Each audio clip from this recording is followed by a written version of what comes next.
sou Eduardo, acho que, enfim, nas últimas lives me apresentei, enfim, sou um dos líderes comerciais aqui do Private. Pô, hoje vamos bater um papo com o Richard. Richard é o head da parte de macro sales, analista político. Pô, uma carreira super completa aí, já trabalhou com assessoria parlamentar de partido político, então, assim, conhece os dois lados da mesa. Pô, quando começou era ele praticamente, agora está com um time grande, enfim, acho que já consegue ter bastante penetração e capilaridade. Pô, e a ideia, acho que a gente começou um ano, um final de ano já turbulento, né, Richard? E começamos um ano já pisando no acelerador. A ideia é fazer um bate-papo aqui, entender um pouquinho como que ele está vendo o cenário, como é que o tabuleiro está sendo formado, as peças começaram a se movimentar, tentar fazer isso da maneira mais dinâmica possível e orgânica aqui. Então, cara, quem tiver perguntas, pô, por favor, as faça. Vamos tentar atender todo mundo, seja para quem da outra vez me mandaram no WhatsApp, pode me mandando, pode mandar aqui no chat direto.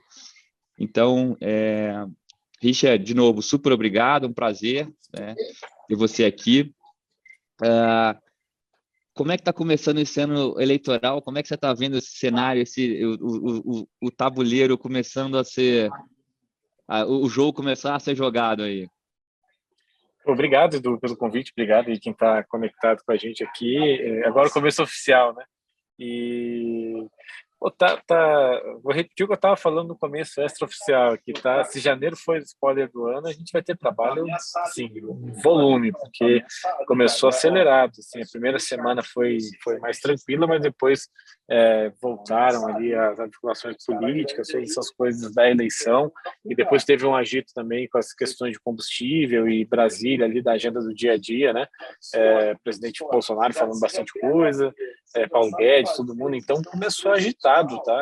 A gente já teve, até em Teresina eu fui, rapaz, esses dias lá conversar com o governador, porque ele é um cara próximo do Lula, então a gente está aí, como você falou, com um time, assim, tem bastante gente boa correndo atrás de tentar entender esse cenário, porque no fim do dia, né, para você, para mim, para todo mundo aqui, o que interessa é a gente proteger o patrimônio do nosso cliente e conseguir oferecer ali um cenário isento, né, mas um cenário realista, né? Às vezes a gente gosta um pouco mais de dar mensagem, às vezes não gosta. A gente tá que nem médico aqui, rapaz. Às vezes você tem que dar notícia ruim, né?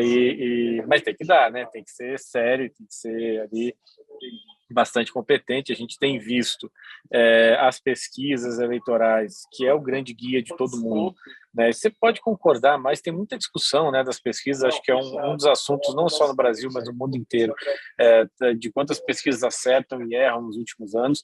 Eu, sinceramente, fico numa linha um pouco diferente do senso comum, tá?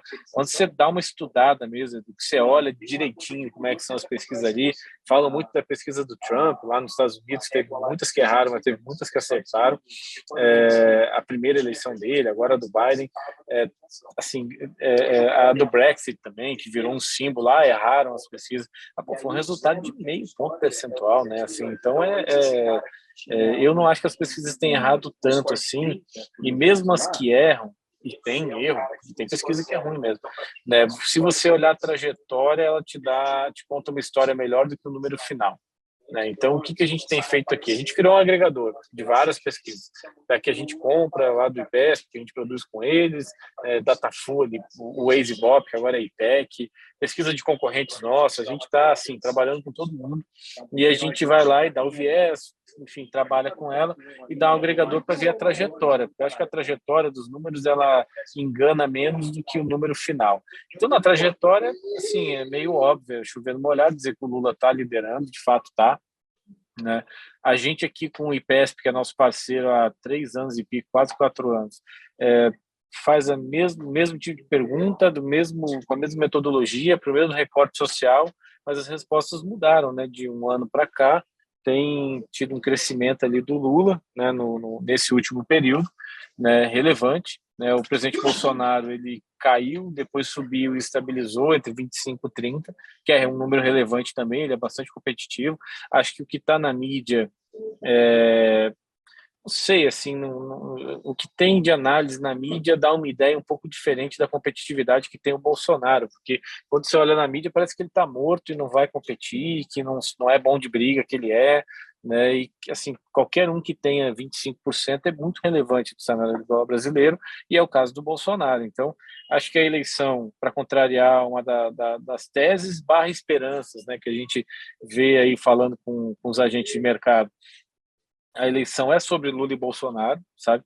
Se não acontecer nada com o Lula e com o Bolsonaro, tanto faz o que a terceira via faça, porque o contingente que você tem de gente apoiando um ou outro, né, lado vermelho e lado azul, impede, proíbe que o centro ali ele cresça, né? A gente tem aqui, além de uma equipe grande, a gente tem muitos tipos de monitoramento. Então, tem de redes sociais, tem de pesquisa mesmo, tem ali WhatsApp, enfim, a gente olha várias coisas.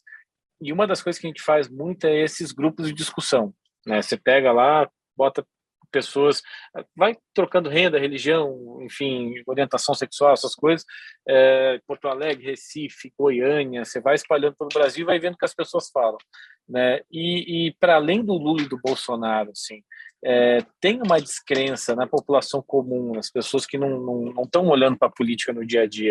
É o cara que está preocupado em pagar a conta de luz no fim do mês, é o outro que está preocupado com o negócio dele, como é que a pandemia afetou, né? Essas pessoas que não são da política, assim, o que a gente enxerga, né? Muita dificuldade de enxergar esse centro e as pessoas que estão no centro como representantes. Então pega aí, Moro, estou falando mais alto porque eu vi sua mensagem aqui, tá, Edu? Que eu estou na mesa de operações, desculpa. Pessoal, assim, até peço desculpa, assim, eu acho que, pô, eu estou no escritório, o Richard está no escritório, então a mesa tá rolando, então, assim, pedimos desculpa se o som ficar ruim, acho que ele tentou melhorar aí, se tiver algum problema, avisa a gente, pessoal. Estou falando mais alto aqui, tá tentando compensar um pouco. Valeu. Mas o que a gente enxerga assim? Tem um pouco identificação das pessoas com o centro, de uma forma geral, e com os políticos de centro. Que as pessoas, cada vez mais, eu acho que as redes sociais impulsionam isso um pouco também, né? Querem votar no candidato. Cada vez mais. Isso sempre foi uma coisa comum aqui, não só no Brasil, em vários lugares, né? Mas aqui a gente tem visto isso bastante acelerado, assim. Querem votar no candidato e depois vão olhar e às vezes não olham o que ele defende na totalidade do programa dele. Às vezes o cara nem precisa ter um programa, né? Mas representar algumas coisas que as pessoas veem como chave. E aí, de novo, você tem nesse centro ali as pessoas, candidatos, Moro, tem muita gente ali, né? Dória, Ciro, centro-esquerda, enfim, patinando e não vão para lugar nenhum porque não tem gente, né? As pessoas não estão querendo assim, bancar e se associar a esse tipo de projeto. Então, tudo isso para dizer, a eleição é sobre Lula e é sobre Bolsonaro, são os dois que têm tamanho, assim, que têm mais poderio, né, político. Bolsonaro tem o poderio da máquina do governo, dos partidos ali do centrão que apoiam ele hoje e vão apoiar, vão fazer campanha. O Lula tem o recall ali, muita gente tem memória do governo dele, e se não tiver, ele faz questão de lembrar as pessoas, porque todo dia ele fala, meu governo tal coisa, meu governo tal coisa. Isso faz diferença, né? A gente consegue ver nos monitoramentos de redes sociais, enfim, dessas coisas que a gente produz aqui, que isso faz diferença, e isso abafa o discurso dos outros. Além disso, uma coisa do que é muito importante é o poder de fogo que esses dois têm na destruição dos outros candidatos. Então, pega dois casos ali, um na centro-direita e o outro na centro-esquerda. O Lula acabou com a candidatura do Ciro, né? Acabou. Assim, o Ciro está restrito ao Ceará, onde ele tem um domínio, até mesmo pela máquina lá, que a família Ferreira Gomes é muito influente politicamente no Estado, e alguma coisa do cara que é mais ou menos centro-esquerda, mas que não gosta do Lula. Né, e acabou. E quando você tira o Ciro do cenário, a gente cruzando aqui, mais de metade dos votos dele vão para o Lula. Então, é importante que o Ciro seja candidato até para o Lula não começar a gostar dessa ideia de ganhar a eleição do primeiro turno. Se fala ali no PT que é possível e tal. Então o Lula matou o Ciro na centro-esquerda. O Ciro não vai ser um candidato competitivo, não tem como, com o Lula sendo candidato. Toda vez que o Ciro tenta um pouquinho existir, tem uma ação mais do PT e menos do Lula, mas é óbvio que o Lula está de acordo contra o Ciro, então não deixa crescer ninguém na esquerda, e na centro-direita do Bolsonaro contra o Moro, né? O Moro cresceu ali em novembro e dezembro como candidato, aquela coisa toda, vai surgir, vai vir aí uma novidade. E no final das contas, o Bolsonaro fez um bom serviço, principalmente com a máquina de redes sociais, em dezembro e em janeiro, de destruição do Moro, essa coisa de pautar ali. As instituições também trabalham contra o Moro, porque elas não gostaram da Lava Jato, principalmente as de Brasília, e aí tem alguns setores das instituições que trabalham contra o Moro, isso eu não estou falando nenhuma novidade, está no jornal, né? Mas, assim, aliados a isso, tem um ataque, a gente vê aqui, assim, pega todo dia na nossa varredura de redes sociais, muito grande, tá, de destruição do Moro. Isso tem que ser levado em conta, porque campanha eleitoral, ela é sobre o quanto você consegue falar de você e ao quanto você consegue dar de porrada no seu adversário, isso é fato, assim, né? E os dois, além de conseguirem ter muita gente fazendo o discurso que eles fazem, ainda são muito efetivos nessa destruição. Então, de novo, muito difícil aparecer uma alternativa de centro com um cenário mantido, né? O que abre isso? É o Lula ou o Bolsonaro não estarem na eleição por alguma razão. Saúde, porque decidiram não ir, sei lá. Não vejo isso, tá? Acho que estarão. Né? Mas a forma de abrir isso é os dois não estarem. Se estiverem, acho que a pré-campanha até agora tem dito isso para a gente. E eu gosto de ver esses sinais, porque em 18 estava lá posto o sinal, né? Vai ser o Bolsonaro e vai ser o PT competitivo, primeiro com Lula, depois com Haddad. E aí a gente fica, não, mas será que o Alckmin tem chance? Será que não sei quem? E nunca tiveram, né? Eu acho que desse ano a gente tem que ser bastante frios, e aqui a gente tem uma frieza absoluta para olhar o cenário. Assim, você tem que olhar pelas questões objetivos que ele te oferece, e os subjetivos não pode ser assim, sonho de ninguém, tem que ser o que é. E o que é, gente, é que nem era em 2018. Tinha o Bolsonaro e tinha o PT competitivo, agora você tem o Bolsonaro e tem o PT competitivo, e os outros continuam existindo tanto quanto existiram em 2018, que a gente tinha até a anedota da brincadeira, que você falava de todo mundo, e aí no final vinha, mas e o Amoedo? Né? Nesse ano vai ser e o Moro, e o Dória, e o Ciro, e o Janones, e Simone Tebet, e nenhum deles vai ser competitivo o suficiente se Bolsonaro e Lula continuarem na eleição, porque os dois são grandes, têm máquinas muito poderosas e estão fazendo direito, tá? Para os seus públicos, né? Estão trabalhando direito. Assim, o Bolsonaro melhorou bastante o nível dele de campanha de outubro para cá. O outubro estava muito mal, mas de outubro para cá está conseguindo aglutinar a tropa dele, parou de sangrar nas redes sociais, tem conseguido juntar os militantes ali, as pessoas que concordam com ele, né? E o Lula do outro lado também, e isso é um péssimo sinal para as candidaturas de centro, tá? Não acho que tenha, acho que a eleição vai ser entre Lula e Bolsonaro, mais brigado do que parece agora, né? Porque o Bolsonaro, de novo, vai crescer, tem chance do Lula diminuir um pouco, porque vai ter que se expor e vai apanhar mais, né? Tem pouca coisa que se diga do Lula que seja novidade. Vamos dizer, mas foi condenado por corrupção, mesmo que ele diga que não, o fato é que foi, depois foi anulado. Tudo bem, todo mundo sabe que ele estava preso. Então, assim, as campanhas vão ter que arrumar um jeito de se agredirem, né? Mas isso, sim, os profissionais do marketing político sempre encontram um jeito de fazer isso. Então, não acho que vai ser um desafio inalcançável.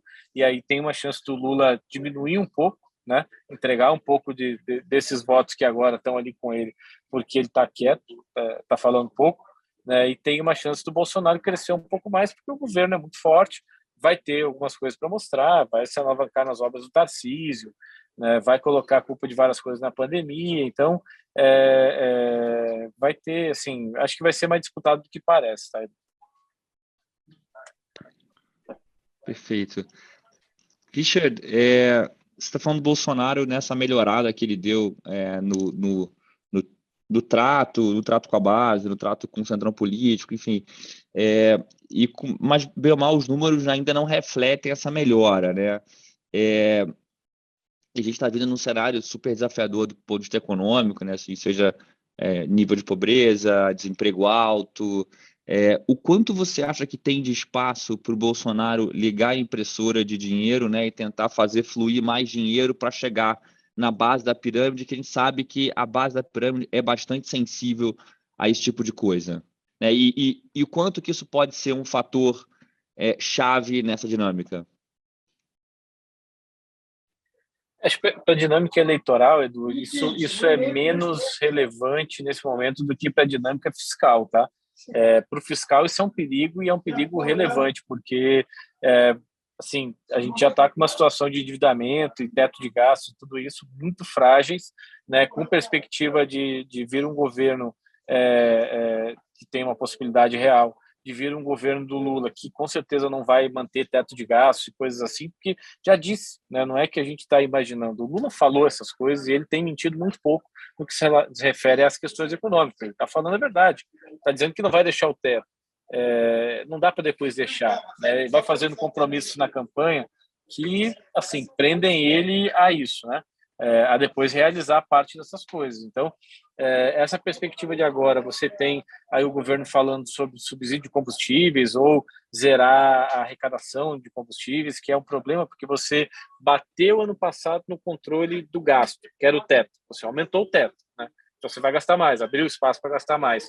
E do outro lado, agora o governo está atuando em bater na receita, vai renunciar à receita. Né? Quer dizer, você está gastando mais e está arrecadando menos. Então, essa conta vai sobrar e a gente vai ter que pagar, não vai ter muito jeito. Né? Eu acho que, então, essas coisas de imprimir dinheiro, coisas assim, que na prática você está falando em gastar mais, né? Tem janela para isso, essa coisa de reajuste de servidores é uma realidade, tem discussões sobre fazer. Acho que o Bolsonaro vai conseguir efetivar menos do que gostaria dessas vamos chamar assim, dessas liberdades fiscais, né, para gastar, porque o Congresso é muito lento, o governo também é muito lento na implementação dessas coisas, então, e tem uma pressão, inclusive do PT, tá, no sentido de não deixar acontecer nada em Brasília, porque não querem pegar, assim, eventualmente o governo numa situação muito ruim, né, pior do que já está. Então, tem um nível de corpo mole ali para isso andar, mas é um risco real, tá? É um risco que o mercado monitora bastante, do governo gastar mais por causa da reeleição. Isso, acho que, em alguma medida, acontece, não acontece em toda a extensão do que Bolsonaro e governo gostariam, e Congresso, né? Porque eles não têm tempo para efetivar. Mas é um perigo, acho que uma parte, assim, algum carrinho por trás vai ter. Acho que não vai ser para cartão vermelho, mas vai ser para cartão amarelo. E isso relacionado à campanha, tá? Alguma coisa ajuda. A gente viu agora com esse aumento do valor do Auxílio Brasil, do Bolsa Família, né, que o Bolsonaro deixa de cair a avaliação dele entre as pessoas mais pobres. Então, estabiliza. Estava sangrando muito nessa população, perdendo ali apoio e estabilizou. Reconquista esse eleitor com isso? Difícil, tá? De trazer muito mais gente do que ele já tem ali, porque teve um erro estratégico bastante significativo do governo nessa coisa do auxílio, porque quando fez o auxílio de R$ 600 lá atrás, dali um pouco foi lá e cortou, né, para 300 em agosto de 2020 e no final do ano zerou e ficou 2, 3 meses sem pagar. Como é que funciona a cabeça das pessoas, por mais estranho que pareça, assim? A gente perguntava nas pesquisas, tá? Mensalmente a gente perguntava para as pessoas quanto elas achavam que isso ia durar e tinha muita gente que achava que era um negócio perpétuo. Não, agora o governo me dá R$ 600 por mês, sabe? E o governo não conseguiu comunicar muito bem que era uma coisa temporária. Então, quando tirou, esse cidadão não é que ele estava agradecido que o governo federal, e aí na figura do presidente, porque aqui no Brasil, pro bem e pro mal, tudo vira presidente, né? Que o Bolsonaro tinha dado para ele R$ 600. O cara estava indignado que o Bolsonaro tinha tirado primeiro R$ 300 dele e depois tinha tirado tudo, sabe? Então, virou um efeito contrário ali, do cara olhar e dizer, pô, mas o governo estava me dando e o Bolsonaro tirou. Aliado, claro, ao PT, falando essas coisas, que devia ser 1.200, que devia ser não sei quanto, né? Então, tem um efeito negativo ali que o governo não consegue mais trazer, porque tem gente que de fato acredita que era um dinheiro para sempre, que o governo tirou dele e agora colocou R$ 400 só e antes era 600. Então, o cara, na cabeça dele, está ganhando menos, e essas pessoas, assim, geralmente têm um nível de instrução muito baixo, não conseguem entender da limitação fiscal, de onde vem o dinheiro, acham que tem Estado para tudo, estão, de fato, empobrecidas, né, uma situação muito mais difícil do que estavam, de arrumar emprego está mais difícil no Brasil, então tudo isso conta, tá? Então, acho que, assim, para o fiscal, Edu, conta muito mais, é muito mais perigoso, e aí a gente está falando de preços ativos, né? Quanto mais nervosismo fiscal tiver, mais o mercado fica estressado, mais vai ter volatilidade, mais vai ter ali risco, né, no mercado. Assim, eu tenho falado assim para os nossos assessores que eu não tenho inveja nenhuma do trabalho de vocês no aconselhamento de carteiras dos clientes, porque assim, se nós vamos trabalhar muito aqui olhando para a eleição, vocês têm que transformar isso em proteção ali de patrimônio. Então, assim, não tem inveja nenhuma, porque vocês vão trabalhar muito também. E isso é um risco adicional, risco fiscal. Acho que até o meio de abril, como eu disse ali, estava falando com você antes da gente começar oficialmente aqui, a gente tem um estudo muito consistente de que o Congresso trabalha até o meio de abril. Então, o risco majoritário disso está até o meio de abril. Depois disso, a gente libera um pouco desse risco, né? De novo, não é um risco que traga muitos votos para o Bolsonaro, né? Mas é um risco que para o mercado traz problemas, porque vai para o preço, né, dos ativos, vai para a precificação de um juro um pouco mais alto, vai para uma inflação um pouco mais alta. Ontem e na ata de hoje, o BC foi muito claro em dizer que está relacionando o risco fiscal à inflação, está fazendo isso, o BC está considerando. Então, quanto mais o governo federal queira gastar, mais pressão inflacionária e pressão de juros, consequentemente, você tem, e aí bate na atividade. O juro mais alto é contraproducente para a atividade econômica, então o PIB, enfim, sofre com isso, mas eu não sou economista, então esses aqui foram meus 50 centavos de economia, do que eu ouvi do Caio, porque eu escuto bastante ele, e assim, mas isso conta menos para votos do Bolsonaro, ele consegue ter menos do que o Lula teria, por exemplo, com os mesmos instrumentos, né? Em que pese o Bolsonaro, dos competidores contra o Lula, ser quem mais tem pontuado em pesquisas do Nordeste, tá? Isso é importante. Ele conseguiu construir alguma coisa lá, não vai ser maravilhoso, mas é muito mais do que teve a Aécio em 2014, teve Serra em 2010, que teve Alckmin em 2006, Serra em 2002, definitivamente. E o próprio Bolsonaro em 2018, né? Ele vai crescer com relação a ele mesmo no Nordeste por causa dessas coisas, mas não consegue ter aí. Isso não salva a eleição dele. Ele precisa avançar em outros terrenos que ele não tem avançado. Não, legal. Pensando, Richard, acho que você comentou isso brevemente, mas eu acho que vale a gente aprofundar um pouco mais. Nas nossas conversas, seja eu e você, a gente com o investidor, a gente com o empresário, enfim, eu acho que não só aqui nas bolhas, né, das grandes capitais e tal, acho que tem um desejo crescente de muita gente para uma terceira via, né, a dita terceira via, já fala do Moro. Você falou da Simone Tebet, né? Saiu a entrevista do Tasso semana passada no Valor, em que, vamos só lembrar, o Tasso é fundador do PSDB, e aí meio que conclamou a Simone Tebet a ser um nome de consolidação, né? Claramente batendo no Dória, né? Então, assim, um super fogo amigo, né? Como é que você está vendo as possibilidades de fato ter alguém competitivo? Você já falou que acho que é baixo, né? Mas e quem você acha que vão ser os nomes que podem se apresentar para uma potencial terceira via? A novidade outro dia não é nem a Simone Tebet, né? Que tem agora a Helena Landau como consultora econômica e tal, mas era o Kassab lá no PSD de dado, tentando atrair o Eduardo Leite para ver se lançaria o Eduardo Leite candidato e ele poderia virar esse nome. Eu acho que passou, tá, esse tempo ali, porque o Eduardo perdeu a prévia para o Dória, né, no PSDB e assim meio que perdeu o time. Talvez fosse uma candidatura muito mais de divisão do centro, e aí vai saber se é intencional ou não, né? Que o Kassab joga para a direita, joga para a esquerda, joga para cima, joga para baixo, ele é muito habilidoso, então você nunca sabe quais são os níveis de acordo que o Kassab tem com as forças políticas, mas eu acho que seria uma candidatura muito mais de divisão do centro, que ele ia marcar 3, 4%, isso aí ia sair de alguém, né? Ia tampar o potencial de crescimento dos outros, do que necessariamente uma candidatura de construção do centro. Por que esse centro não está crescendo e não vai? Primeiro, por um vazio de ideias. Assim, você tem ideias, um centro que vai do Ciro, centro-esquerda, ao Moro e a Simone, que são a centro-direita, que são pessoas com discursos e ideias muito diferentes, né? Então, não é que o centro seja uma coisa só e vá votar num candidato só. Você tira o Ciro, como eu falei, esses votos, assim, mais de metade vai para o Lula, né? Não é que vai para o outro cara de centro. Tirou o Ciro, vai para o Dória. Né? Tirou o Dória, vai para o Moro. A gente, aqui em reuniões e tudo, nós já perguntamos para alguns candidatos, né, se topariam ser vice um do outro, se Moro seria vice de Dória, Dória seria vice de Moro, né? E tem uma coisa assim da política, né? O cara, quando se lança assim, candidato, ele acredita demais nele. Sabe? O Meirelles tinha certeza absoluta em 2018 que ele era competitivo. A Marina tinha, o Cabo Daciolo tinha, todos eles, sabe? Isso é um traço, assim. Quando se lançam candidatos a sério, né, acreditam demais no próprio potencial. Então é difícil você convencer esse cara, e eles têm argumentos sólidos, assim, vamos lá, pega o caso do Moro, não que seja, assim, não estou falando que essa conversa aconteceu, mas pega o caso do Moro, assim, se você perguntar para ele e disser, tudo bem, Sérgio Moro, se você topa ser vice da Simone Tebet, sabe, ele vai olhar para você e vai dizer, tudo bem, mas assim, quem é que garante que meus 8, 9, 10% vão me seguir?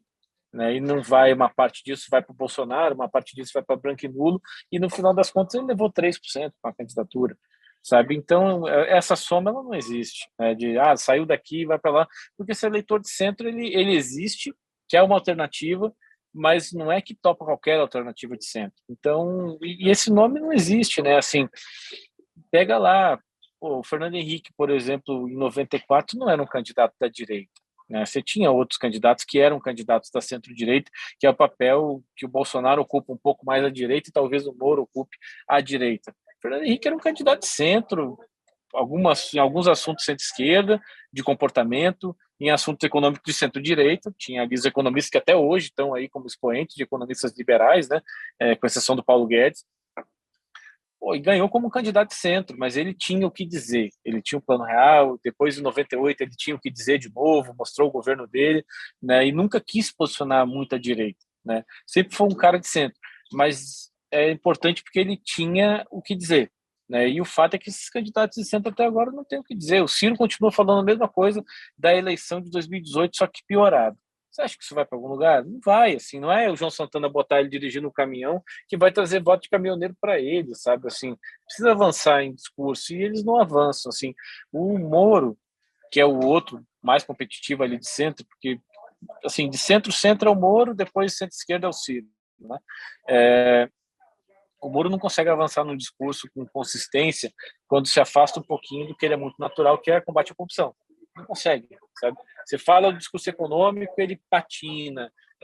Fala de programas sociais, patina. Eu escuto por dever de ofício e por curiosidade, assim, todas as entrevistas que esses candidatos têm dado, sabe? Não é consistente, sabe? Ainda você olha para a imagem do cara, mas aí, assim, quando você começa a colocar a competitividade dele, eu acho que é muito mais fácil acontecer um efeito, como aconteceu em 2018, ali nas últimas 2 semanas, que você lembra, Alckmin, Meirelles, todos os candidatos de centro-direita sendo abandonados para tentar dar a vitória ao Bolsonaro no primeiro turno, foi o que aconteceu nos últimos dias, e os candidatos de centro-esquerda sendo abandonados para tentar fazer com que o Bolsonaro não ganhasse no primeiro turno. E aí o Haddad cresceu nos últimos dias, né, que era o mais competitivo dentro da esquerda.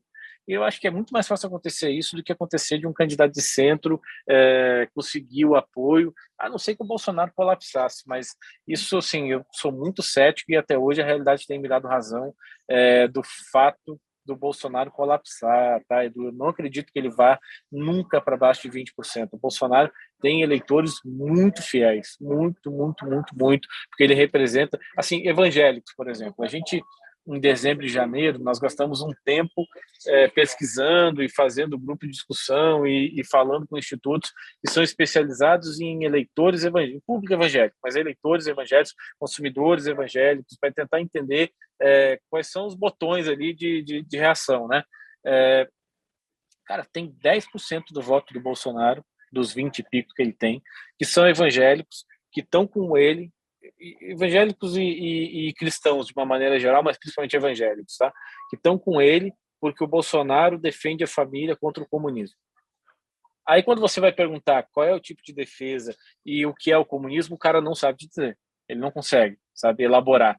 Mas é um valor para ele, aquilo está introjetado. Ele acha que o Bolsonaro representa ele, defendendo a família, os valores da família contra o comunismo. Ele não sabe muito bem o que é o valor, ele não consegue explicar muito bem o comunismo, mas não tem discussão com essa pessoa quanto a isso, sabe? Então o Bolsonaro não vai baixar de 20%. Se o Bolsonaro não baixar de 20%, não tem candidato de centro que consiga chegar de 15 com 20. Não chegou de 15 com 20, aí um abraço, não tem, assim, não vão passar o Bolsonaro, não vão passar o Lula e ir para o segundo turno é muito difícil, sabe? Mesmo que apareça um caso de corrupção relacionado ao Lula ou Bolsonaro, ainda assim eles são muito duros de entregar voto. Então, eu acho que a chave, assim, para essa candidatura de centro é que, assim, eles não têm muito o que falar para o país. pacificação, tudo bem, mas aí você está num clima que os eleitores estão polarizados e querem uma briga de rua. Aí você vai para uma briga de rua levando um padre, assim, o cara quer que você leve uma guila, né? Então, eu não acho que vai acontecer nada nesse sentido, não. Boa. Assim, esse cenário de a gente ter esses dois extremos, né, antagonizando, aí a gente vai passar a ter uma, e aí, enfim, tirando já da equação a terceira via, então vamos pensar no segundo turno, né? Estamos vendo uma batalha dos dois extremos com seus públicos muito cativos, né? Assim, pô, o Lula com o público dele fiel, o Bolsonaro com o público dele fiel, e a grande meiuca aqui, né? Esse investidor não, perdão, esse eleitor de centro, como é que vai ser a batalha para conquistar esse cara, né? Como é que você vê isso? E esse desafio, né, Richard?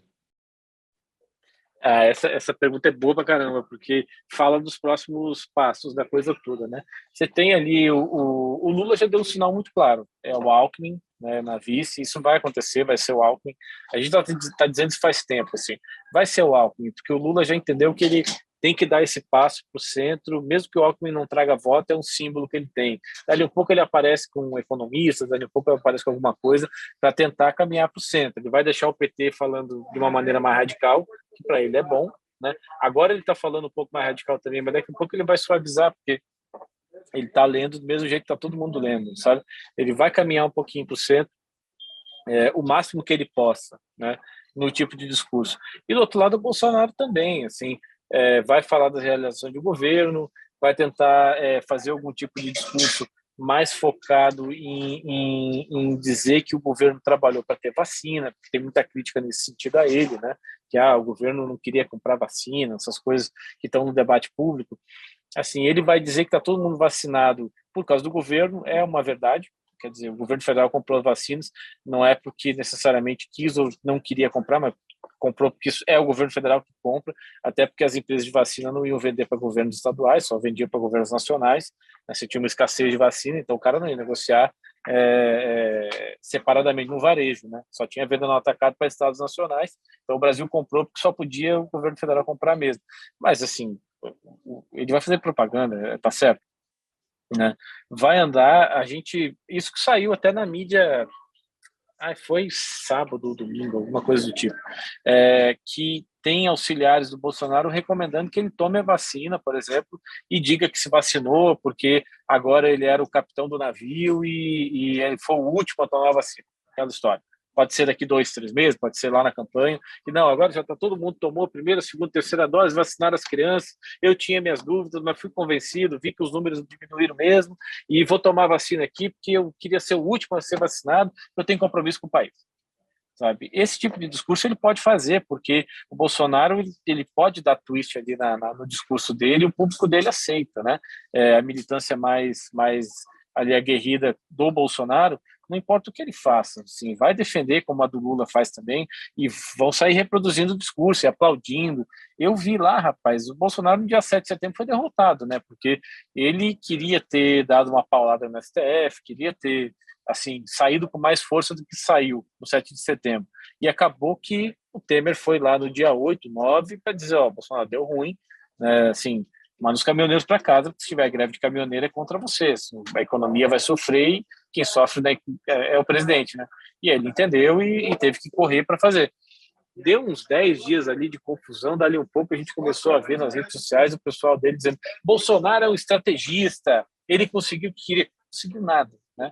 Mas, assim, sempre vai ter gente defendendo, né? E se ele faz um movimento desse de vacina, claro que vai ter gente defendendo. Bolsonaro é estrategista, desde o começo, não queria falar, isso a Globo não mostra, vai vir com essas coisas, igualzinho tem de vermelho, tem de azul.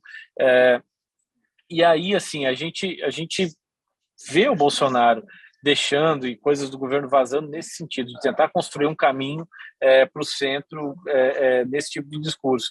Ele não pode abandonar muito, assim como o Lula não pode abandonar as bandeiras do PT, as coisas mais conservadoras dele, mas ele vai tentar caminhar para o centro, sim. Uma coisa que, por exemplo, não sei se vai acontecer, eu não ouvi isso de ninguém, mas para tentar responder a tua pergunta, exemplificando.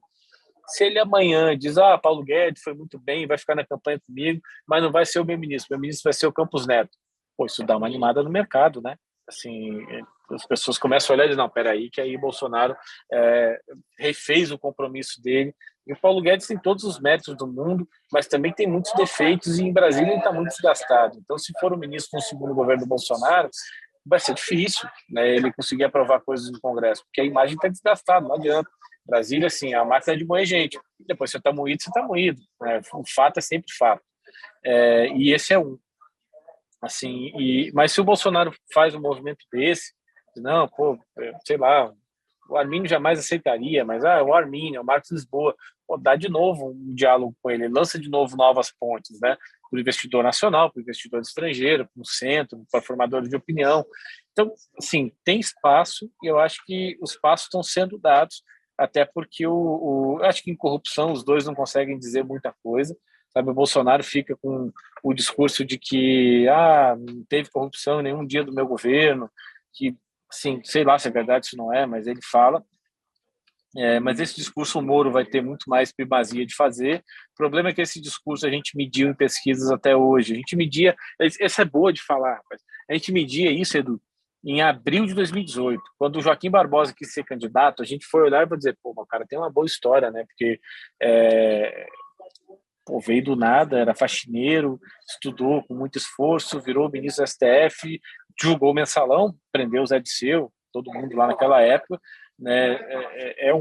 É negro, né? Enfim, tem uma baita de uma história de vida, né? O cara saiu do nada, virou ministro do STF, presidente do STF, tocou o mensalão e assim, esse cara pode dar trabalho, né? A gente olhava em 18 e via esses predicados nele, fomos testar a pesquisa e ele saía com 10, 12% de eleitores que se preocupavam demais com corrupção, para muito além de outras coisas. Então, o cara porque geralmente é homem, ou maioria de homens, de alta renda, de grandes cidades. O cara não se preocupa muito, porque tem bom plano de saúde, tem um bom emprego, tem muito servidor público nisso também, cara, tem estabilidade, né? E o tema de vida dele é corrupção, porque ele acha que paga muito imposto e o dinheiro é roubado.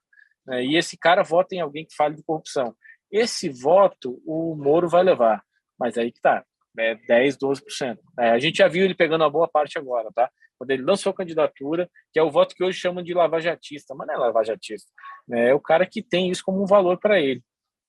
De novo, a gente olhava os evangélicos ali em janeiro, porque a gente estava olhando por dois lados, assim, três, né?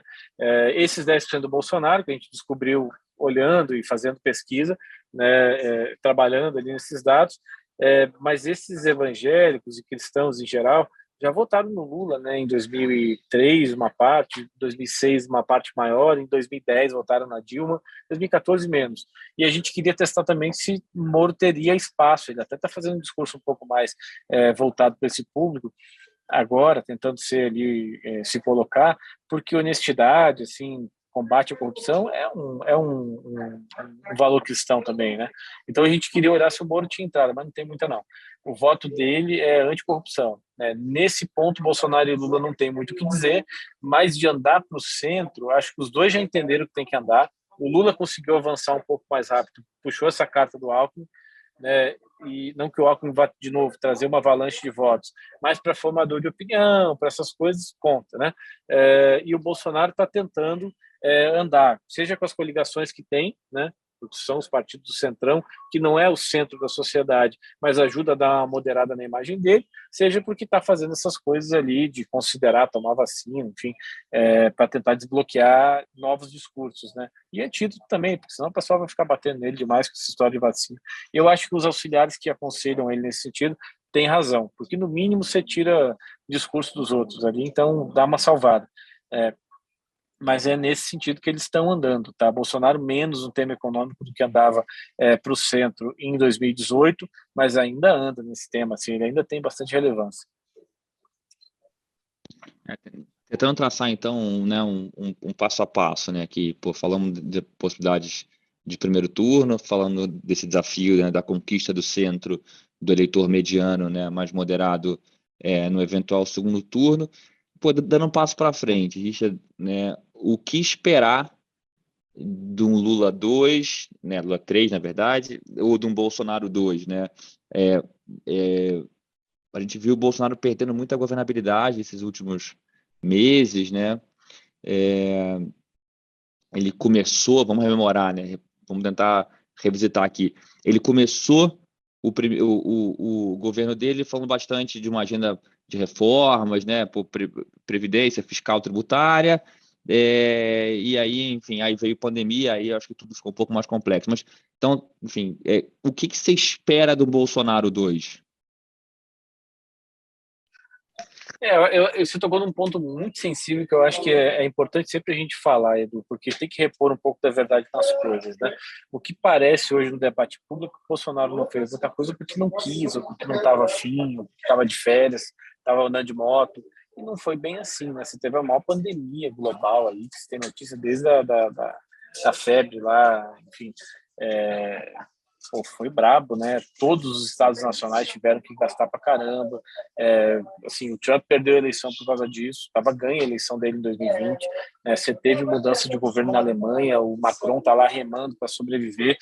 Então, foi pesado, né? O Boris Johnson sofrendo também agora lá com essas denúncias de festa dele durante o lockdown.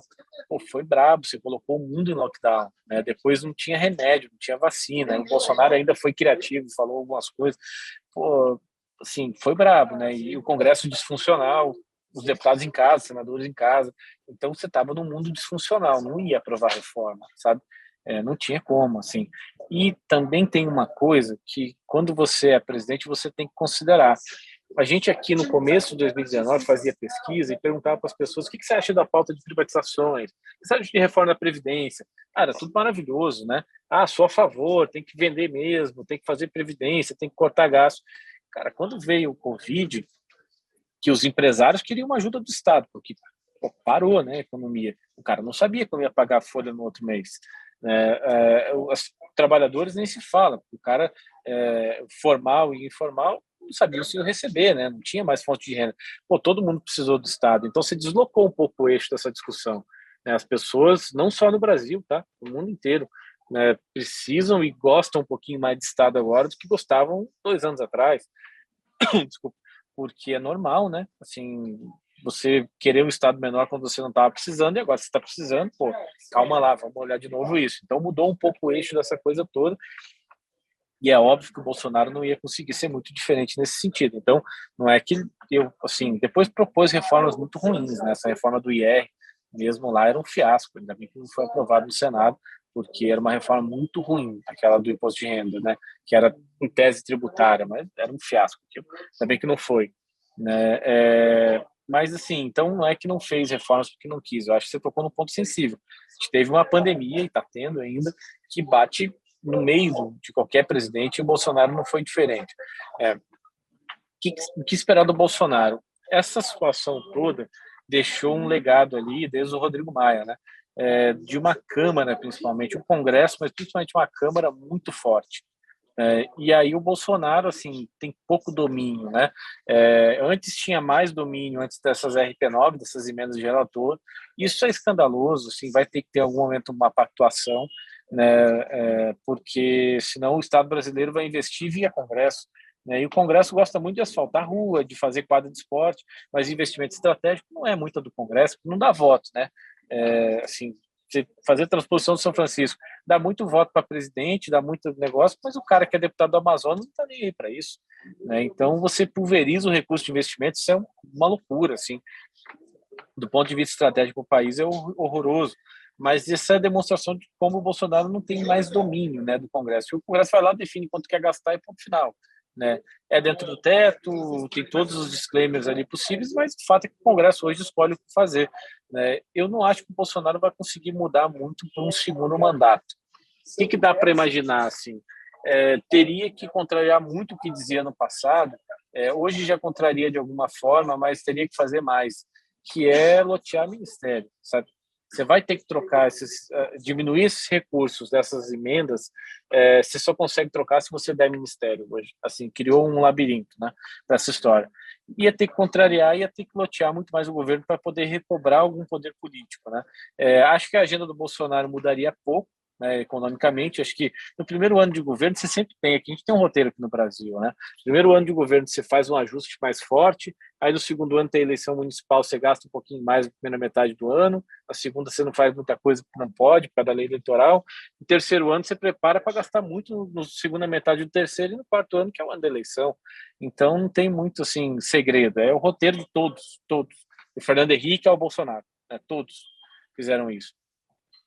E, assim, o Bolsonaro, eu acho que teria que abrir, então, muito mais o governo para o Centrão, principalmente, porque ele ficou bastante na mão dele, né, do Centrão no Congresso, para poder tocar algum nível de agenda, né, mas eu acho que uma capacidade de execução mais baixa, tá?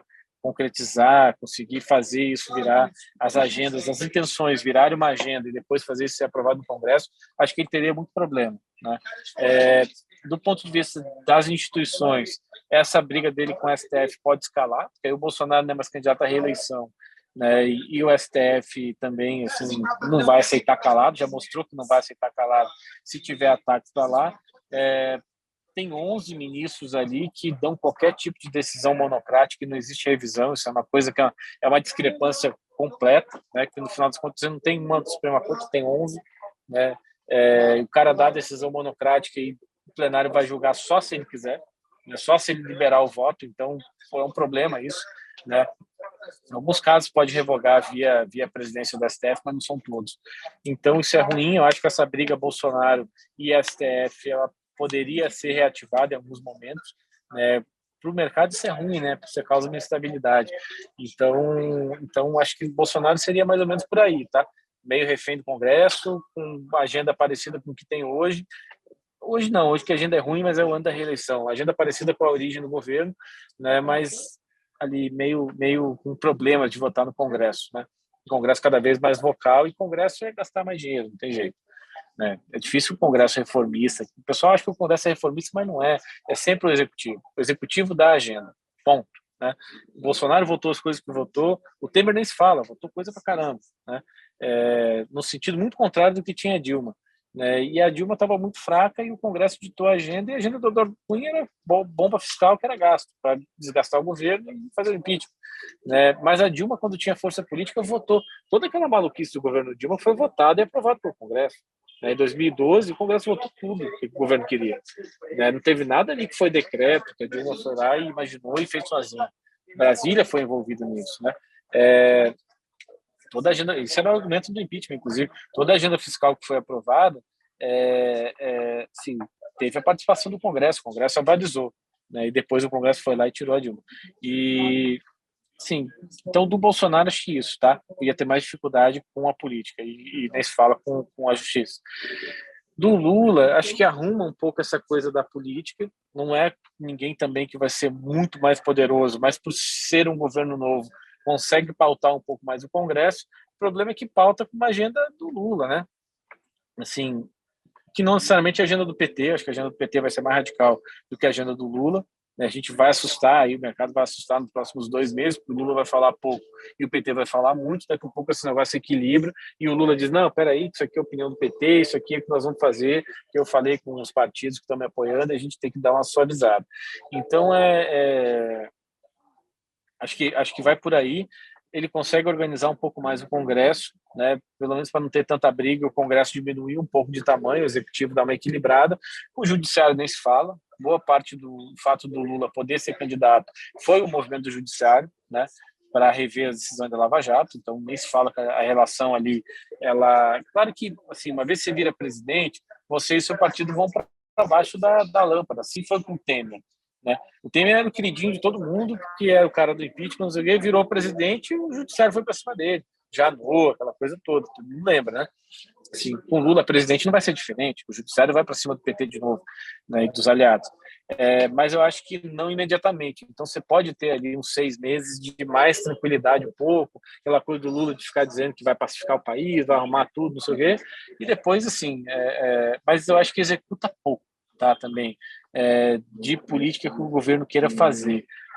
Governo Lula, o que pode ter de novidade? Acho que a reforma tributária que está no Senado pode avançar, né?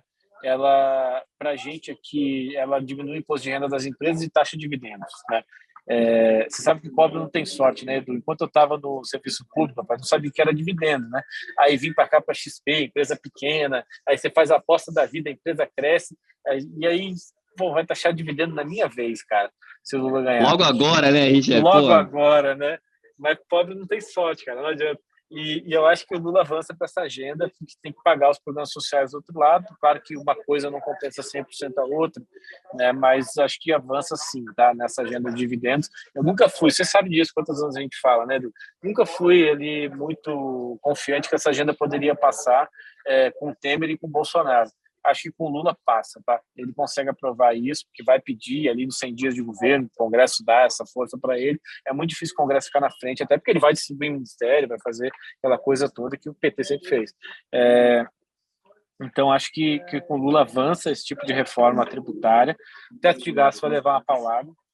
Não é necessariamente que vai tirar o teto e vai ficar sem nada no lugar. Eu acho que eles fazem um gesto para o mercado de dizer, não, a gente precisa de dinheiro do investimento, mas essa parte aqui que fala de reajuste do serviço público a gente vai manter, porque não pode reajustar de qualquer jeito, blá, blá, blá.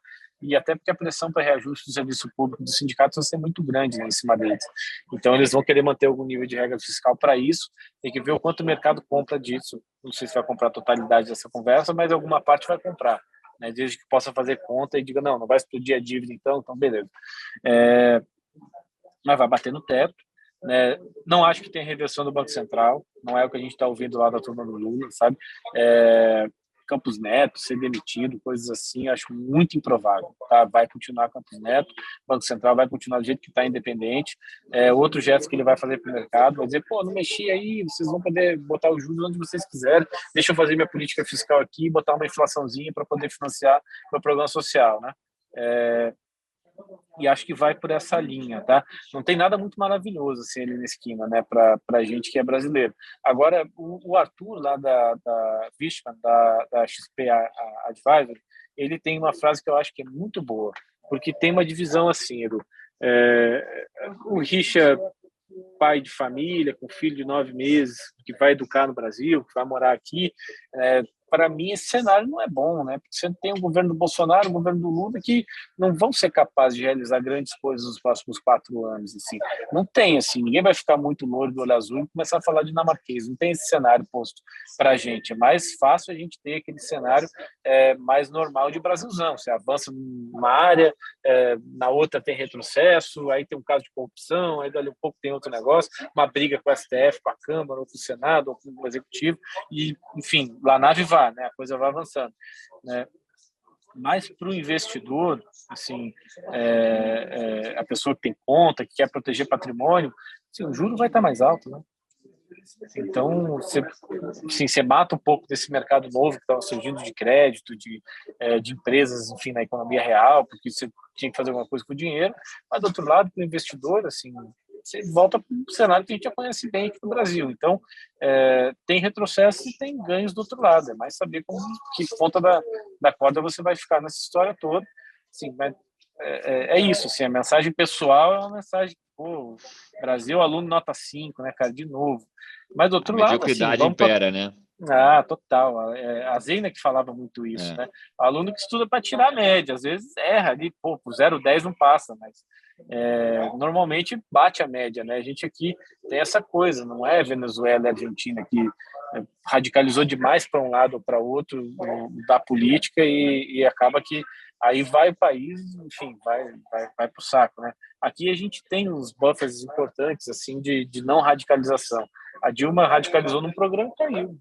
Assim, Bolsonaro, quando radicalizou demais um programa, quase caiu, quase teve impeachment, quase foi aberto o processo. Então, você não acha que a gente, assim, pelo que você conhece, até o partido bastante bem, você não acha que a gente corre risco de ver um Lula mais vingativo? Ou não? Vamos ter um Lula mais pragmático mesmo, aquele bicho político que a gente conhece? Não, acho que com a política e com a economia é o Lula mais pragmático. Com a Globo, com o Moro, a turma da Lava Jato, o pessoal que, na física, né, fez mal para ele, sei lá, que ele julga que fez mal para ele, aí, assim, eu não ficaria na frente. Né?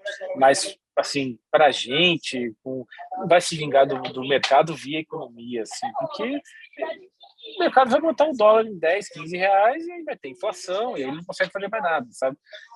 Então é um Lula mais pragmático porque sabe como o mercado reage. Ele ficou 8 anos lá com o mercado reagindo. Então ele sabe como é, né? Esse tipo de coisa, e com a política nem se fala. Está recebendo todo mundo, né? Não vai receber o Dória, não vai receber o Bolsonaro, não vai receber os caras que ficam xingando, Moro, os caras que ficam xingando ele todo dia, mas o Ciro ele recebe, se quiser. Sim, eu acho que ele não vai ser vingativo, não. Arthur Lira, que hoje está com o Bolsonaro, num eventual governo Lula, se for falar com o Lula, ele recebe. Vai ser pragmático, o Arthur Lira vai ser um voto no Congresso, ele vai querer o voto do Arthur. Mas nesses setores, acho que pragmático, em outros setores, aí, sim, nesse avanço contra a Lava Jato, o avanço contra os veículos de mídia que ele julga que perseguiram ele e o PT, aí o que a gente escuta ali é que vai ser brabo, assim, não apareça na frente. Boa. E pegando o gancho, Richard, eu sei que você fala no teu dia a dia, ser advisor político para muito gestor de asset, né? Eu acho que diria que, dado que nossos principais clientes institucionais, né, são os fundos, assim, que operam aqui com a gente, pelo nível de serviço, por tudo isso, você acaba que visita muito essa turma e você consegue ter o sentimento deles. Num evento recente, o Rogério Xavier deixou bem claro, né? Ele até brincou, né? Pô, don't shoot the messenger, né? Não mate o mensageiro, mas a minha percepção é que o investidor, aqui fora, pelo menos, ele está morando em Londres há bastante tempo, prefere Lula a Bolsonaro. Conversando com a turma local e até com os gringos que você conversa, qual é o seu sentimento, né, desse gestor? Vamos só fazer um disclaimer importante, né? Não é a opinião do gestor pessoa física, aonde que ele põe dinheiro, né? Então, assim, e aí só para quem está aqui com a gente fazer esse paralelo, não é juízo de valor, não é opinião, não é nada disso, é só assim, o que esse cara tá vendo? Você sabe que em dezembro eu tive lá em Nova York, eu rodei muito, passei a semana lá e agenda de manhã até de noite, visitando, né, os nossos clientes, enfim, os caras que investem no Brasil. E tem uma coisa assim que a mídia internacional foi muito efetiva, às vezes com razão e muitas vezes não, tá? Em bater no governo Bolsonaro, até porque ele responde, assim, ia para cima dos veículos, aí os veículos vão dobra a aposta, ele triplica, os caras quadruplicam, e isso vai escalando e não tem fim, né? E o fato é que, assim, foi efetivo, tá? A imagem do presidente Bolsonaro e do governo não é muito boa nos círculos de investimento, assim. Tem essa coisa do ISD está crescendo no mundo, isso é fato. E uma das coisas do ISD é a proteção do meio ambiente. Eu não vou nem discutir, então, no mérito se está desmatando mais, se está desmatando menos. Vamos discutir a imagem, né? E a imagem é que está.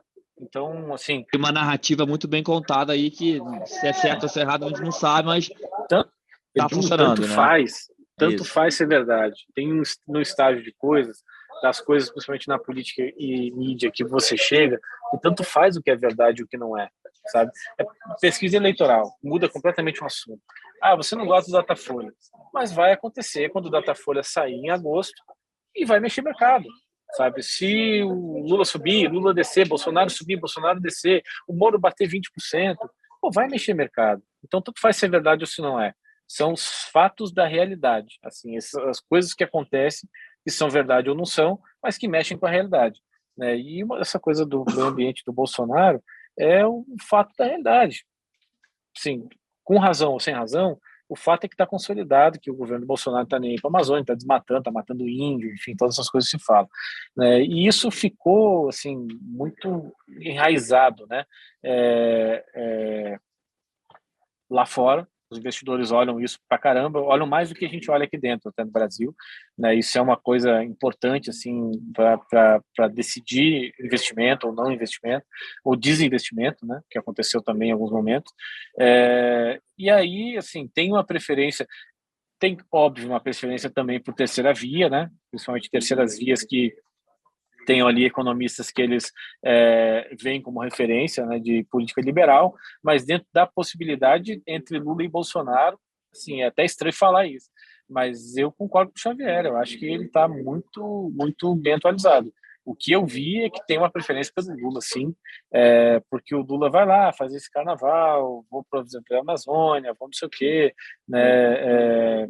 Então tem uma preferência, sim, internacional pelo Lula. Então, acho que de saída o Lula sai melhor, pode vir mais recursos assim lá de fora para o Brasil, porque o cara vai olhar e vai dizer, bom, tudo bem, agora o Brasil comply aqui com o meu ESG, eu posso pegar esse meu fundo e investir no Brasil, porque o governo tem compromisso com as metas de desmatamento. Se vai fazer ou não, é completamente outra história. De novo, não entrar no mérito nem do Bolsonaro nem do Lula nesse ponto, até porque, assim, de meio ambiente entendo das plantas que tem lá em casa e olho lá, então não entendo nada disso, então não posso opinar, não seria justo.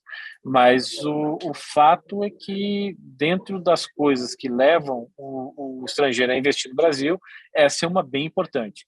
Então, sim, estão preferindo Lula ao Bolsonaro. Não a terceira via, tá? Isso é importante, acho que ficou talvez pouco explicado na fala do Xavier. Não preferem o Lula à terceira via, mas preferem o Lula a Bolsonaro, sim. Perfeito. Richard, historicamente, né, o PT, aí seja pelo candidato ou via algum interlocutor, ele sempre foi muito presente no mercado, sempre comunicou bastante, sempre teve reunião e tal. Acho que o Haddad, durante um bom tempo, foi esse interlocutor, né, nos últimos 2 anos ali, 3 anos, alguma coisa assim. E pelo que eu estou vendo, falando tanto com cliente de mercado, amigos, enfim, estou vendo o PT bem distante, né? Assim, não está comunicando muito, não está fazendo muita reunião, enfim, não está. É por aí mesmo? E por que isso, se for? Não, é por aí. Agora sim, a gente aqui, por exemplo, tem recebido mais gente do PT nos últimos tempos, eles têm procurado um pouquinho mais, tem aumentado. É que tem assim uma diferença ali do que é importante olhar, a gente olha isso bastante, tá? Tem a turma do PT, lá da Fundação Perseu Abramo, que é Mercadante, Nelson Barbosa, Guilherme Melo, alguns outros economistas da USP, e eles estão elaborando mais para o partido, né? E tem um staff do Lula, vamos chamar assim, que esse é mais importante falar do que o staff do partido, que é o Haddad está no meio dos dois, né? A gente já teve reuniões com o Haddad no passado, tal. A gente tem conversado, te falei, estava em Teresina falando com o Wellington Dias, que é um governador do PT, para tentar entender como é que é o governo dele lá em termos econômicos, porque o que se fala ali em volta do Lula é que ele quer pegar bastante coisa da experiência dos governadores do PT, que, bem ou mal, fizeram reforma de previdência, fizeram teto de gasto estadual, fizeram um monte de coisa, tá? Esses governos do PT, fiscalmente, quando a gente leva, o Caio foi comigo lá, sabe? Fiscalmente, quando você olha para as contas, são governos arrumados, assim. Se o Brasil tivesse na situação que está fiscal, que está o governo do Piauí, a situação era boa, tá? É engraçado, mas é verdade. E assim, então a gente está olhando para essas experiências deles, né, para tentar ver o que é reproduzível em nível federal, mas eles têm falado um pouquinho mais, tá? O staff do Lula tem se aberto um pouquinho mais do que o staff do PT, até porque o staff do PT, a gente, assim, eles não vão ser a central da campanha, né? Assim, não é o Mercadante que vai falar em economia pelo Lula, vai falar pelo PT. Agora tem aquela coisa que virou meio chavão, mas que é verdade absoluta, assim. O Lula é maior do que o PT, já é há muitos anos, e vai ter o time dele, assim, não necessariamente é o time do PT, sabe? Então, o time do PT, se não estiver falando, é até bom, assim, ajuda, sabe, se ele não tiver. Agora, fim de semana, saiu na CNN uma matéria que o PT estuda sugerir, vamos lá, quarentena econômica, quarentena de regras econômicas. Pô, mas isso é mau serviço, assim, porque é uma ala do PT que está propondo isso, aí os caras colocam como se fosse a campanha do Lula, e não tem nada a ver, assim, sabe?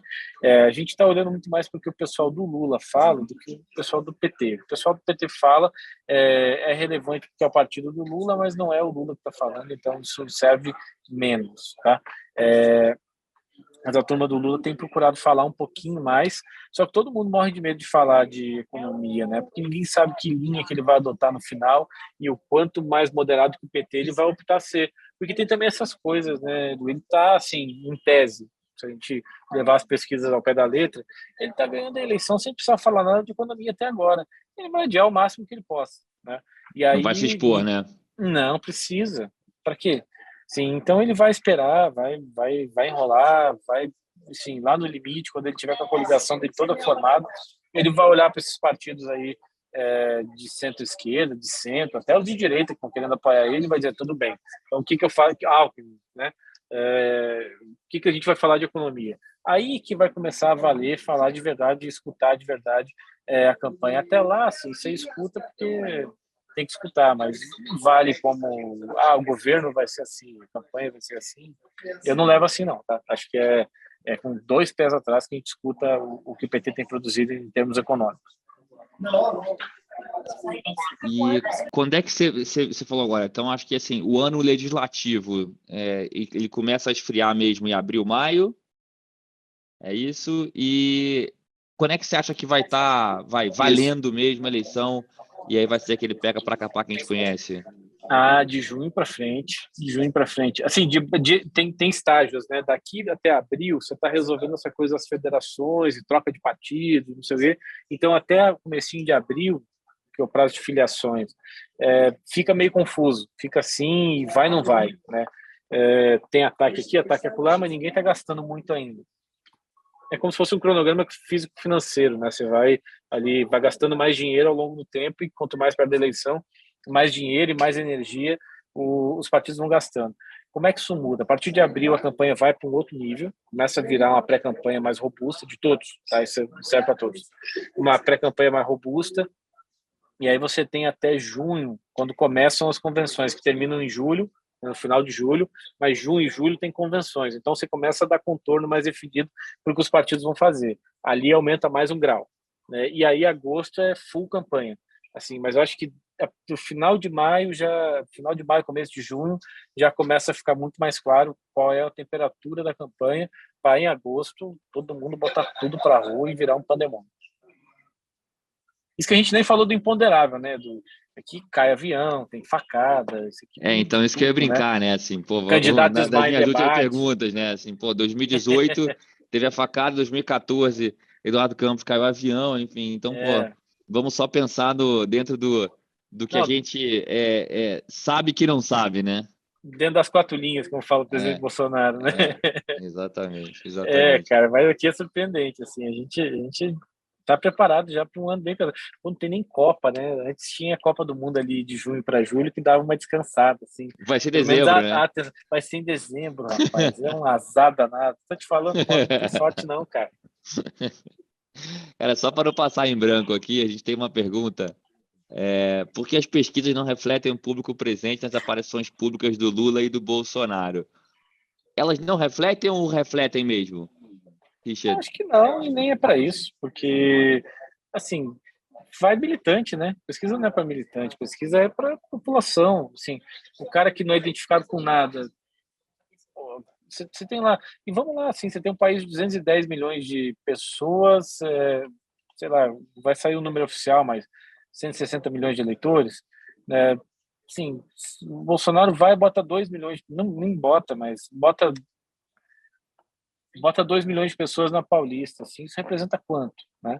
Se você for pesquisar só por Lula, vai lá agora no Ceará, vai botar 20 mil pessoas na rua, assim, isso representa quanto, né? A gente não leva isso muito assim, não. Acho que se for comparar mobilização, capacidade de mobilização com capacidade de mobilização, o Bolsonaro tem mais, né? De botar a gente na rua, de fazer manifestações relevantes e tal. Ele tem mais. Agora é militância, né? O PT tinha mais militância que o Fernando Henrique em 94, 98. Tinha mais gente na rua. Teve lá, em 98, fora FHC, um monte de gente, tudo. Perdeu as duas eleições, então acho difícil. Assim, 14, o Aécio botava muita gente na rua. Né? Perdeu a eleição. Então, o ele não. Lembra dele não? Muita gente, mas muita gente. Então, se fosse pesquisar ali, o Haddad ia ganhar a eleição, né? E aí teve um rebote imenso daquilo, da militância conservadora, de ir para o Bolsonaro. Então, pesquisar militância é meio enganoso, assim, para quem faz isso profissionalmente. Eu acho que é interessante de olhar a capacidade de mobilização para você ver a força do candidato e tal. Aí você vê que o Ciro não tem ninguém, o Moro não tem ninguém, né? O PT, o sindicato mesmo não tem mais ninguém. A manifestação foi horrorosa agora no começo de janeiro, sei lá quando é que foi. Os caras meteram lá que era manifestação virtual. Não, manifestação pelo Zoom. Pô, sensacional, né? Mas a gente A não turma é pesquisa. criativa, né? Cara, isso foi sensacional. Foi uma das coisas mais criativas que eu já vi, assim, vamos dizer qualquer coisa, né? Mas não dá para você levar isso em conta, porque essa capacidade de mobilização não é assim da minha madrinha, que está lá em Venâncio Aires, no Rio Grande do Sul, que não gosta de política, mas vai ter que decidir por alguém, né? E ela não vai em manifestação de ninguém. Assim. Se for manifestação, é contra a política. Chamar manifestação contra político, ela está plantando tabaco lá em Venâncio Aires para vender para Souza Cruz e não gosta de político. Aí ela vai. Então, assim, é difícil você medir por manifestação. Né? Faz sentido. E última pergunta aqui que apareceu para a gente, eu acho que eu sei a resposta, mas vou fazer mesmo assim. Você vê alguma possibilidade de judicialmente inviabilizar alguma candidatura, principalmente do Lula, ou não, né? Acho que até deu um sinal claro que ele quer o Lula no ticket, né? Rapaz, os caras livraram ele, estão perseguindo o juiz, assim, sinal mais claro que esse não tem. O Lula, se bobear, não chega nem no SPC, com o nome no SPC, na urna, assim. Vai ser tão limpo que nem você e eu, assim, Edu. É inacreditável, mas é verdade. Assim, não tá nem no Serasa. É isso. Pô, estamos aqui acho que 1h10, vou só lembrar, assim, a gente falou, você até brincou, né, que a gente vai trabalhar tanto quanto vocês esse ano, né, na função Vai aqui mesmo. de cuidar do patrimônio dos clientes. E uma coisa que a gente sempre fala, a gente fala há bastante tempo isso, e acho que num ano como esse fica mais evidente, né, historicamente sempre foi assim, a gente de diversificação, né, não só do portfólio diversificado, mas diversificar a fronteira, enfim, investimento lá fora, né, você acessar outras classes de ativo, outras moedas, esse tipo de coisa. Acho que é uma coisa que vale sempre ter, enfim, no teu plano da discussão. A gente vai fazer uma live semana que vem com a turma que você conhece bem, né, com o Faveri, o Folino, para falar de planejamento, e o Rodolfo, né, a turma de Estados Unidos.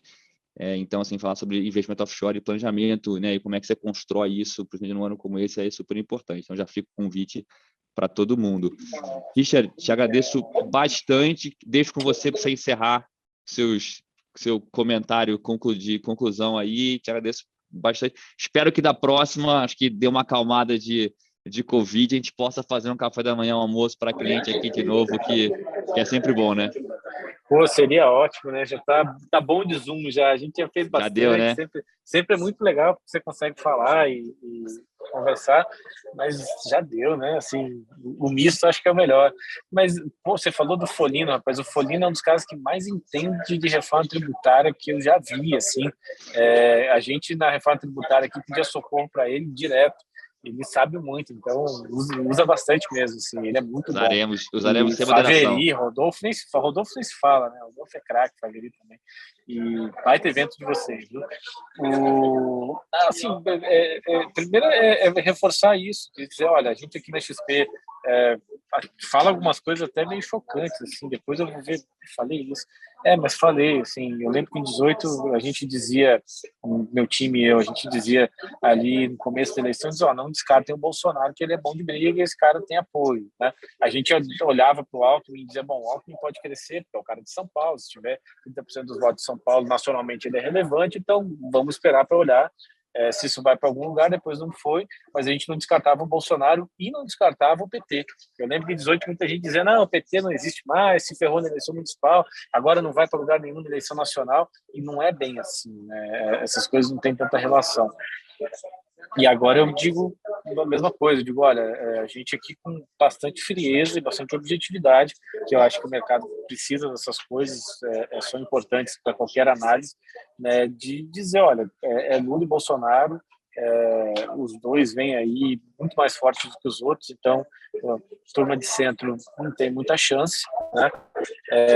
Mas assim, a gente vai acompanhar esse cenário muito perto, a gente tem muitos instrumentos aqui de monitoramento, tanto em redes sociais quanto tudo que é tipo de pesquisa, e não é porque a gente só gosta de fazer, porque a gente gosta muito, a gente não é centro acadêmico, não vai produzir estudo, a gente está produzindo inteligência para o Edu, enfim, para os nossos colegas aí, proteger o patrimônio de vocês, que no final do dia é o que importa para a gente. Então, tudo que a gente produz aqui, todo o cenário, a gente gostando mais ou menos dele, gostando mais ou menos de comunicar ele, a gente procura fazer do jeito muito objetivo para que vocês, no final do dia, tenham informação, como eu disse, Datafolha, a nossa pesquisa, a pesquisa dos outros.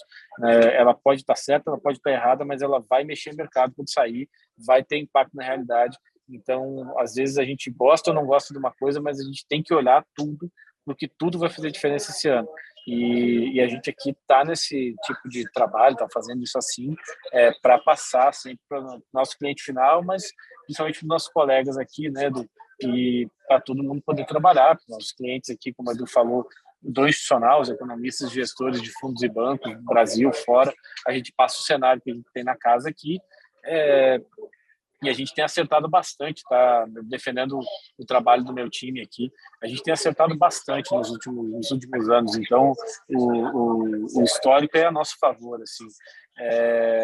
E isso tudo não é para a gente ser legal, para nada, é para proteger e aumentar o patrimônio dos nossos clientes. É para isso que a gente trabalha da hora que acorda, da hora que dorme, e contem com a gente, enfim, porque essa é a nossa missão aqui, educar o brasileiro, todas essas coisas que a XP tem, mas principalmente a nossa obsessão é fornecer a melhor informação para proteger e aumentar o patrimônio dos nossos clientes. Então, de novo, mais que à disposição aqui, Edu e clientes, enfim, responder perguntas e analisar coisas que vocês tenham também que estejam curiosos, contem com a gente aqui, não é 100 não, é 1.000.000%.